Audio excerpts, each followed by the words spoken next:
पूरी धरती का 71% पानी और 29% स्थल भाग है। और इतने में ही हम इंसान बस्ती बसाकर जिंदगी गुजार रहे हैं। हमारा समंदर इतना विशाल है कि जिसके आगे हमारी कल्पना भी हार जाती है। इस विशाल का समुद्र के अंदर अनेकों रहस्यमय जगह हैं और चीजें हैं जिनके बारे में जानना किसी के लिए भी नामुमकिन है। इन्हीं सब रहस्यों में से एक कहानी है टाइटैनिक की। इस जहाज के डूबने के 73 सालों तक किसी को पता नहीं चल पाया कि ये जहाज आखिर डूबा कहाँ था और किस अवस्था में मौजूद है। 15 अप्रैल 1912 को यह अनोखा जहाज डूबा था।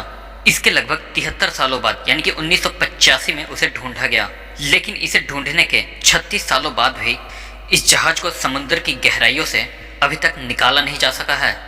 आज के हमारे इस वीडियो में ये टाइटैनिक जहाज कैसे और क्यों डूबा इसके बारे में बात नहीं करेंगे, बल्कि ये जहाज आज के समुद्र की गहराइयों से निकाला क्यों नहीं गया इस विषय पे बात करेंगे। तो इससे पहले आप चैनल को सब्सक्राइब कर दीजिए, बेल आइकन को दबा दीजिए और जितना ज़्यादा हो सके शेयर कीजिए ताकि नॉलेजेबल वीडियो काफ़ी लोगों के पास पहुंचे।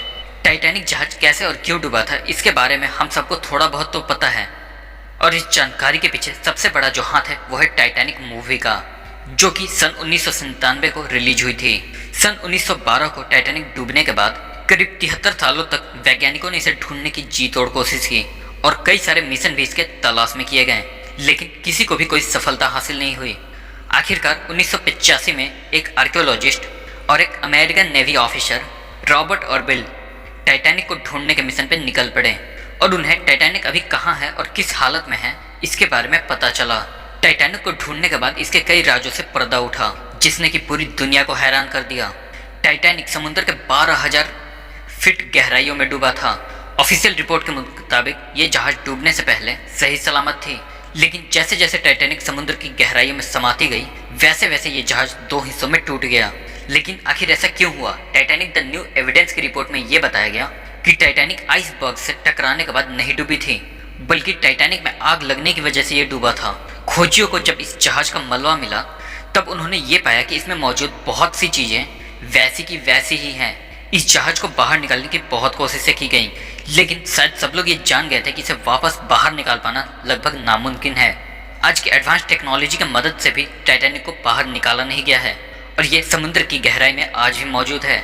आमतौर पर किसी भी जहाज को समुद्र के अंदर से जैसे निकाला जाता है, टाइटैनिक को उस तरीके से निकाल पाना मुमकिन नहीं है, क्योंकि ये दो हिस्सों में टूट के डूबा था। लेकिन हाईटेक सबमरीन और पावरफुल मैग्नेटिक सिस्टम की मदद से शायद उसे निकालने की कोशिश की जा सके, पर इन कामों में बहुत सारे मुश्किलों का सामना करना पड़ेगा, जिसमें पहला है टाइटैनिक का वजन, जो करीब 1.43 लाख टन है, जो कि बहुत ही ज़्यादा है। और इसके बाद आता है पानी का दबाव, जो कि जहाज के वजन को और भी कई गुना बढ़ा देता है। टाइटैनिक जिस जगह डूबी थी उस जगह की गहराई बहुत ज़्यादा है और उस जगह से मात्र 1 स्क्वायर फीट की किसी भी चीज़ को सतह तक लाने के लिए करीब 392 किलो न्यूटन की फोर्स पड़ेगी। लेकिन वैज्ञानिक आज तक इतने पावरफुल मैग्नेट या सबमरीन बना नहीं पाए हैं जो इतनी आसानी से इतनी गहराई से टाइटैनिक को बाहर निकाल सकें। शुरुआत में वैज्ञानिकों के पास टाइटैनिक को बाहर निकालने का कोई प्लान नहीं था, इसलिए उन्होंने कई मजेदार तरीके ट्राई किए, जिसमें पहला पिंग पोंग बॉल की मदद से टाइटैनिक को रिकवर करने का प्लान सोचा। वैज्ञानिकों ने यह तरकीब लगाई कि वो डूबे जहाज में पिंग पोंग बॉल भर देंगे ताकि ये बॉल ऊपर की तरफ दबाव डाले और ऐसे करके सबमरीन या फिर बड़े मैग्नेट की मदद से जहाज को बाहर निकालना मुमकिन हो। लेकिन तब वैज्ञानिकों के दिमाग में ये बात नहीं आई ये पिंग पोंग बॉल समुद्र की गहराइयों तक जाते ही पानी के दबाव से फट जाएंगे। तब वैज्ञानिकों ने बड़े बड़े बैलून्स की मदद से इस अंजाम को देने की परिकल्पना की। उन्होंने ये सोचा कि अगर हजारों लाखों बैलून्स में हीलियम गैस भरकर इन बैलून से जहाज को बांध दिया जाए तब ये बैलून ऊपर की तरफ दबाव डालेंगे और ऐसे करके टाइटैनिक को निकाला जा सकेगा। लेकिन तब वैज्ञानिकों ने ये नहीं सोचा कि इतने गहरे पानी में इन बैलून्स में हीलियम गैस कैसे भरी जाएगी, और ये भी एक फ्लॉप आइडिया था। आखिरकार वैज्ञानिकों ने ये तरकीब लगाई कि बर्फ की डेंसिटी पानी की तुलना में कम होती है और इसीलिए बर्फ पानी में तैरता है। उन्होंने ये सोचा कि टाइटैनिक जिस जगह पे मौजूद है अगर किसी भी तरह उस जगह के पानी को बर्फ में तब्दील कर दिया जाए तो ऐसे करने से जहाज पानी के ऊपर तक आ जाएगा। इस तरकीब को बताया अमेरिका के एक इंजीनियर जॉन पियरन ने। उन्होंने ये बताया कि इसमें अधिक मात्रा में लिक्विड नाइट्रोजन की जरूरत पड़ेगी और ये आइडिया बहुत ही कमाल का था। लेकिन ब्रिटिश गैस कंपनी BOC के मुताबिक इस प्रोजेक्ट को अंजाम देने में करीब आधे मिलियन टन लिक्विड नाइट्रोजन की आवश्यकता होगी।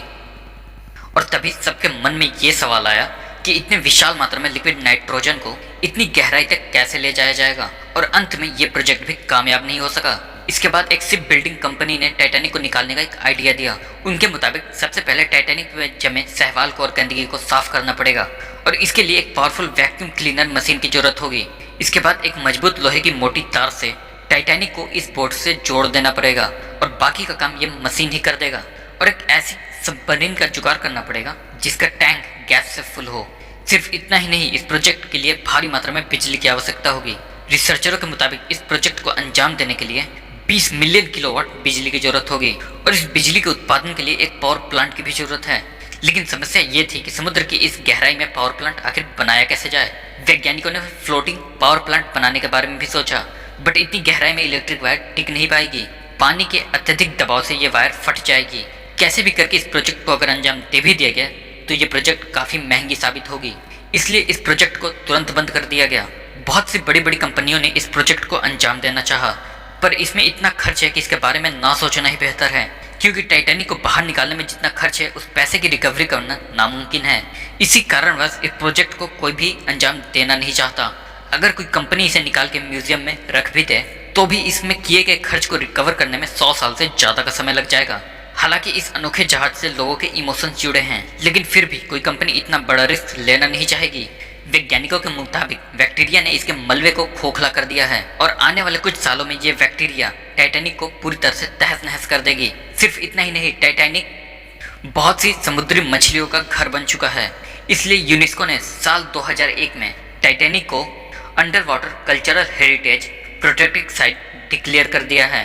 कहा जाता है कि इस जहाज को निकालने में जितना खर्च होगा उतने पैसे में दूसरी और भी बेहतर जहाज खरीदी जा सकती है और कोई भी कंपनी ऐसी बेवकूफ़ी करना बिल्कुल नहीं चाहेगी।